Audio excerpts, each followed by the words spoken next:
Assalamualaikum warahmatullahi wabarakatuh. Selamat pagi. Kita lanjutkan untuk mata kuliah manajemen data. Hari ini kita akan bahas mengenai analisis bivariat komparasi untuk dua sampel yang saling bebas. Untuk bahasan kali ini akan ada 3 uji yang kita bahas. Yang pertama adalah uji T2 sampel bebas atau biasa disebut dengan uji T independen, uji Mann-Whitney, dan uji chi-square test. Nah, ini adalah asumsi untuk masing-masing uji. Untuk uji T2 sampel bebas, syaratnya adalah dua sampel itu tidak saling berpasangan.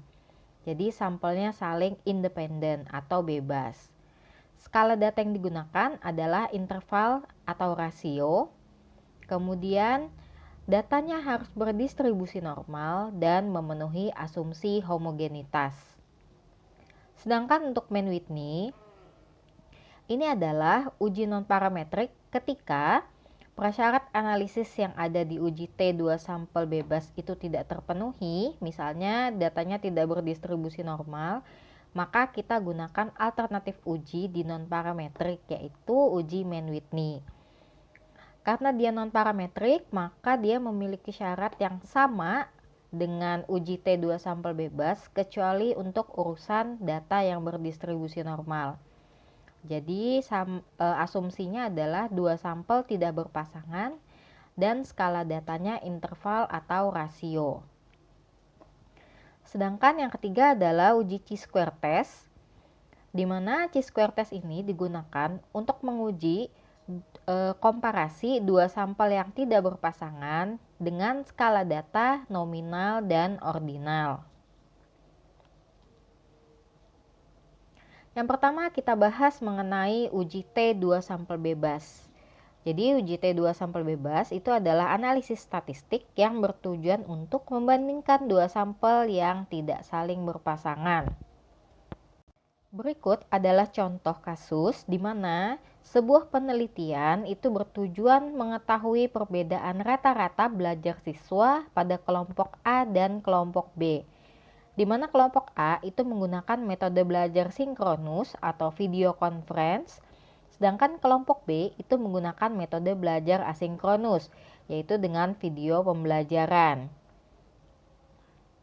Berikut adalah hasil belajar kelompok A dan kelompok B, di mana hipotesis nol untuk penelitian ini adalah tidak ada perbedaan rata-rata hasil belajar siswa antara kelompok A dengan kelompok B, sedangkan hipotesis satunya adalah ada perbedaan rata-rata hasil belajar siswa antara kelompok A dengan kelompok B. Langkah yang pertama yang akan kita lakukan adalah menginput data. Untuk input data, untuk kelompok A kita kode dengan 1 dan untuk kelompok B kita kode dengan 2. Lalu masukkan data kelompok dan nilai ke dalam SPSS. Selanjutnya, karena uji T2 sampel bebas ini adalah uji statistik parametrik, maka wajib kita lakukan dulu uji normalitas datanya. Uji normalitas yang kita gunakan adalah Shapiro-Wilk. Kenapa? Biasanya untuk normalitas dengan sampel yang kecil di bawah 50, biasanya kita gunakan uji Shapiro-Wilk. Sedangkan bila sampel kita jumlahnya besar di atas 50, kita gunakan uji normalitas dengan Kolmogorov-Smirnov. Untuk uji normalitas dengan Shapiro-Wilk, kita klik Analyze, Descriptive Statistik, kemudian Explore. Setelah muncul jendela Explore, masukkan data nilai ke dalam dependent list dan kelompok ke dalam factor list. Untuk displaynya kita pilih Both dan kemudian kita klik Plot. Pada Plots, klik Normality Plots with Test. Kemudian klik Continue dan OK. Hasil output uji normalitas di sini kita bisa lihat di bagian Shapiro-Wilk-nya dengan nilai signifikansi 0,770 dan 0,807. Karena nilai signifikansi kelompok A dan kelompok B lebih besar daripada 0,05, maka kita bisa katakan bahwa data kita berdistribusi normal. Selanjutnya, asumsi yang harus kita penuhi adalah uji homogenitas. Untuk uji homogenitas, caranya sama. Klik Analyze, Descriptive Statistik, kemudian Explore. Caranya pun sama dengan yang tadi, kita masukkan data nilai ke dalam dependent list dan data kelompok ke dalam factor list. Displaynya pilih both, kemudian pada plot kita pilih power estimation. Kemudian klik continue dan OK. Pada output uji homogenitas, di situ kita bisa lihat nilai signifikansi pada based on mean. Jadi kita berdasarkan nilai rata-ratanya. Based on mean, nilai signifikansinya adalah sebesar 0,738, di mana nilai ini lebih besar daripada alfa 0,05. Sehingga bisa kita simpulkan bahwa data kita homogen atau memenuhi uji asumsi homogenitas. Karena untuk uji normalitas dan uji homogenitas sudah terpenuhi, selanjutnya kita akan lakukan uji T2 sampel bebas. Untuk uji T2 sampel bebas, caranya klik Analyze, Compare Mean, lalu Independent Sample T-Test. Pada jendela Independent Sample T-Test, kita masukkan nilai ke dalam tes variabel dan kita masukkan kelompok ke dalam grouping variabel. Lalu tidak lupa kita lakukan define group untuk mendefinisikan bagaimana spesifikasi nilai yang kita buat untuk mengelompokkan kelompok A dan kelompok B. Jadi pada define group kita isikan di grup satunya adalah kode 1 atau kelompok A, dan grup 2-nya adalah 2 atau kelompok B. Lalu klik continue dan OK.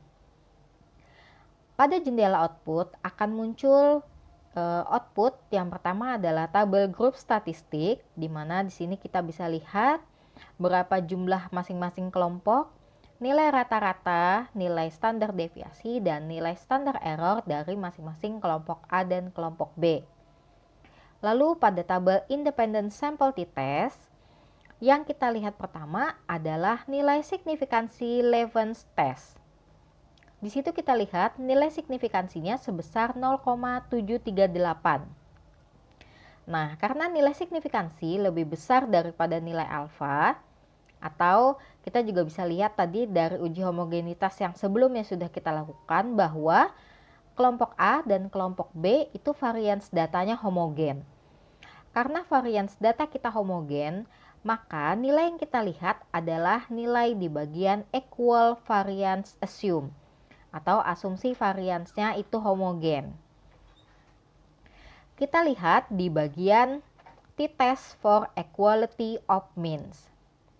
Di situ nilai signifikansi totalnya adalah sebesar 0,039, di mana nilai itu lebih kecil daripada alfa 0,05.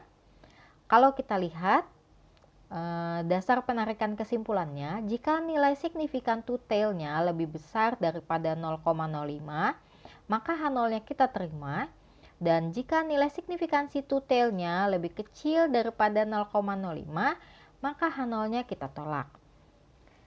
Karena nilai signifikansi kita 0,039 itu lebih kecil daripada 0,05, maka kesimpulannya H0-nya kita tolak. Nah, bisa disimpulkan bahwa ada perbedaan yang signifikan atau nyata antara rata-rata hasil belajar siswa pada kelompok A dan pada kelompok B. Uji yang kedua adalah Mann-Whitney, di mana Mann-Whitney juga adalah salah satu analisis statistik yang bertujuan untuk membandingkan dua sampel yang saling tidak berpasangan. Untuk Mann-Whitney, karena tidak ada asumsi normalitas dan homogenitas, maka ketika kita mengerjakan, kita langsung saja melakukan analisis Mann-Whitney-nya. Berikut adalah contoh di mana sebuah penelitian, jadi ini contohnya sama seperti di kasusnya uji T2 sampel bebas, tapi datanya yang kita ganti. Jadi di sini tujuannya sama untuk mengetahui perbedaan rata-rata belajar siswa pada kelompok A dan kelompok B, di mana kelompok A menggunakan metode belajar sinkronus dan kelompok B menggunakan metode belajar asinkronus. Di mana dengan hipotesis 0 tidak ada perbedaan rata-rata hasil belajar siswa antara kelompok A dengan kelompok B, dan pada hipotesis satunya ada perbedaan rata-rata hasil belajar siswa antara kelompok A dan kelompok B. Untuk input data, caranya sama seperti pada kasusnya uji T 2 sampel bebas. Jadi untuk kelompok A kita kode dengan 1 dan untuk kelompok B kita kode dengan 2. Lalu kita masukkan nilai dan disesuaikan dengan kelompoknya masing-masing. Selanjutnya, kita akan langsung melakukan uji Mann-Whitney terhadap data yang kita miliki. Untuk melakukan uji Mann-Whitney, caranya adalah klik Analyze, Non-Parametric Test, Legacy Dialog, dan pilih Two Independent Sample. Pada jendela Two Independent Sample Test, kita masukkan nilai ke dalam tes variable list dan kita masukkan kelompok ke dalam grouping variable. Untuk test type-nya, kita pilih Mann-Whitney, lalu kita define grupnya sama seperti tadi, grup 1 dengan kode 1 dan grup 2 dengan kode 2. Lalu kita klik Continue dan OK. Pada jendela output bisa kita lihat di situ pada tabel pertama adalah tabel rank, di mana di situ terlihat jumlah masing-masing kelompok, rata-rata ranking di masing-masing kelompok, dan total dari ranking di masing-masing kelompok. Di sini nilai atau dasar pengambilan keputusannya sama, di mana jika nilai signifikan two-tailnya lebih besar daripada 0,05 maka H0-nya diterima, dan jika nilai signifikasi two-tailnya lebih kecil daripada 0,05 maka H0 ditolak. Pada tabel tes statistik, di situ kita bisa lihat nilai signifikan two-tailnya sebesar 0,000, di mana itu nilainya lebih kecil daripada alfa 0,05, sehingga H0-nya kita tolak. Kesimpulannya bahwa ada perbedaan yang signifikan antara rata-rata hasil belajar siswa pada kelompok A dan pada kelompok B. Uji yang ketiga adalah chi-square test.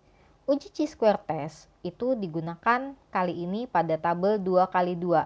Tujuannya untuk mengetahui hubungan antar variabel yang terdapat pada baris dengan variabel yang terdapat pada kolom.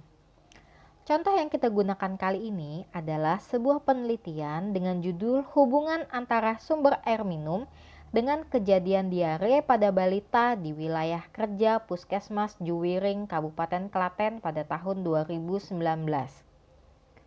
Di sini ada 30 responden yang memiliki balita yang dijadikan sampel pada penelitian, di mana ada dua hal yang ditanyakan kepada responden mengenai sumber air dan kejadian diare.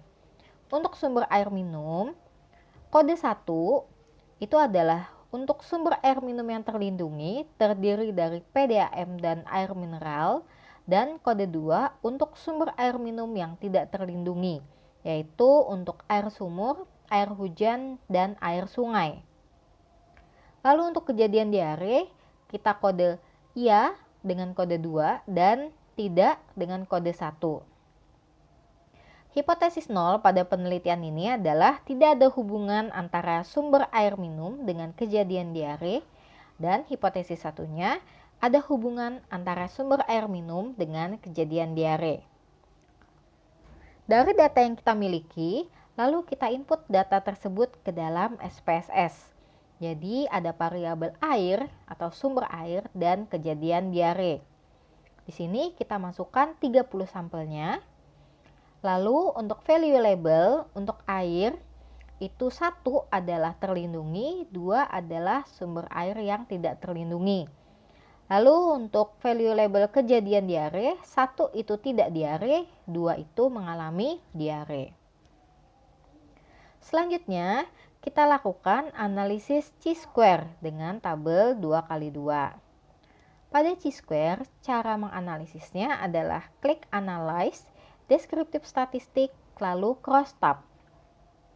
Pada jendela crosstab, kita masukkan variabel air ke dalam row dan kejadian diare ke dalam kolom.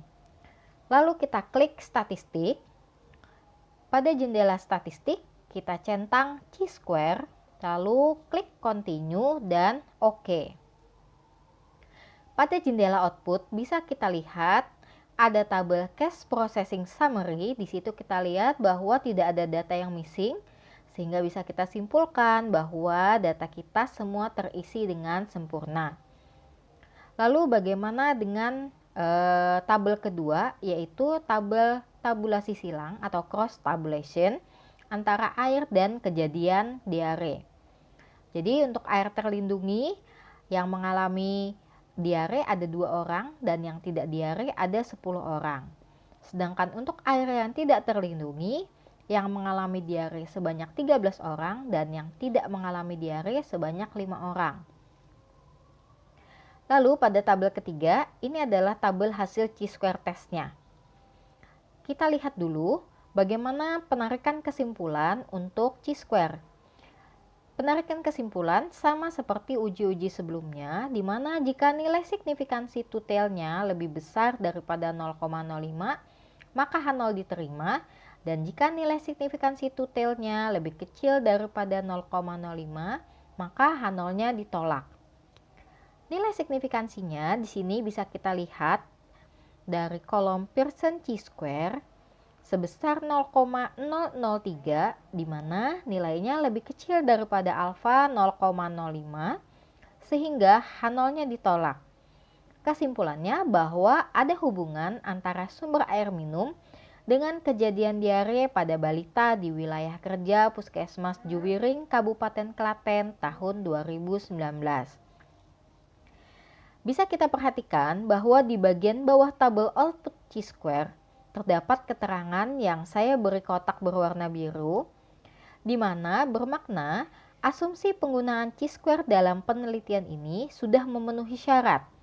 Sebab di situ dikatakan tidak ada sel yang memiliki frekuensi harapan di bawah 5 dan frekuensi harapan terendah adalah sebesar 6. Di mana kita tahu bahwa di dalam chi-square itu tidak boleh ada nilai expected yang di bawah 5. Jika asumsi ini tidak terpenuhi, jadi misalnya pada data output kita, di situ terdapat ada satu sel saja yang nilainya di bawah 5, maka pengambilan keputusan uji itu berpedoman pada nilai atau angka yang terdapat pada hasil uji Fisher exact test. Jadi kalau misalnya nih, seandainya data kita itu punya nilai expected yang di bawah 5, maka kita gunakan nilai Fisher yang ada di dalam tabel chi-square test. Baik, itu saja yang bisa saya sampaikan untuk pertemuan hari ini. Jika ada pertanyaan, silahkan sampaikan pertanyaannya di kolom komentar yang ada di Google Classroom. Saya akhiri, wassalamualaikum warahmatullahi wabarakatuh.